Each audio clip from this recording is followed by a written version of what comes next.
Senator, you're in a special case dealing with this sort of thing because you and your wife were stuck in the middle of a crowd right after the end of the Republican convention happening at the White House, and then protesters, they damn near harmed you. So you have a special vantage point on this.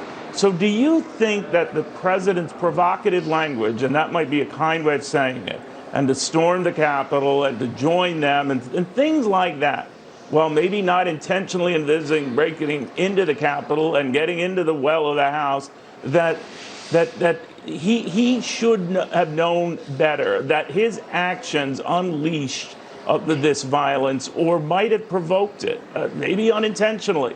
And his response afterwards was so slow and tentative that it looked like he really didn't care. So forget about whether it's worthy of conviction. Is it worthy of outrage and criticism that type of president, that kind of man should never look for running for any office again?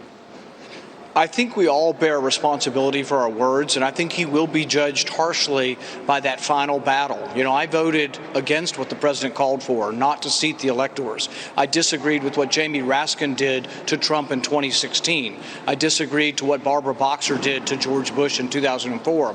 But what I will say about the words is, it is important that we have the same standard for both sides.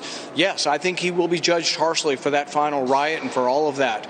But if you want to say, did he incite a riot, we would have to ask, did Bernie Sanders, does he hold responsibility for the shooter that came to the ball field when I was there, when people were shot 10 feet from me, when Steve Scalise almost died, and the guys yelling, this is for health care, after Democrats came forward and said the Republican health care plan was you get sick and then you die. I never once said Bernie Sanders was responsible for the near killing of Steve Scalise, and yet every Democrat has jumped on board and said the president is directly responsible for what these crazy people did when they invaded the Capitol.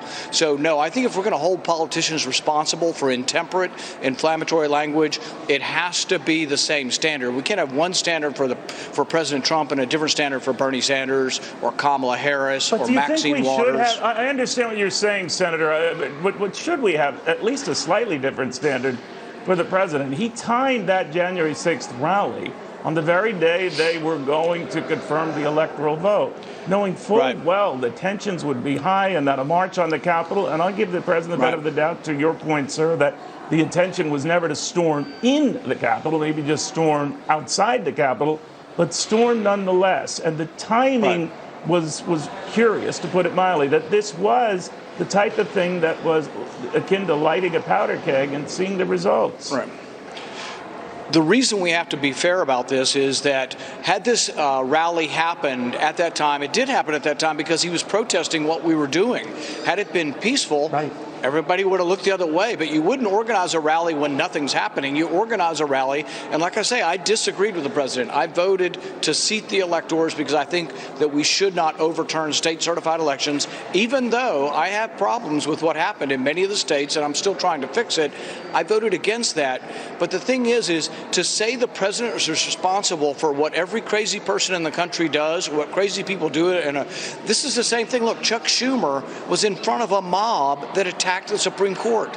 We're just lucky no one was killed over there. Had someone been killed, Chuck Schumer would be in the same position that the president's in. So the difference between the president and Chuck Schumer is Chuck Schumer got lucky that his crowd wasn't that big and wasn't as violent, but they did bang on the doors of the Supreme Court. They threw food at the Supreme Court justices, scared them half to death as they chased them out of the building. So yes, both sides are guilty of this. Our cities have been burning for 6 months and not one Democrat says a word. I'm willing to condemn what happened at the Capitol, but I'm still waiting for the first Democrat to condemn any of the violence that's happened in their cities. Kamala Harris was busy bailing out the people committing crimes in Minneapolis. She helped bail out one guy 3 times, who the last time he got bailed out by the Minnesota Freedom Fund, cracked some guy's head open again and caused a fracture and a brain bleed. That's what the other side's doing. No one's blaming them for that violence, and it actually would be unfair to say it's their fault. But let's have the same standard. Let's not have a double standard here.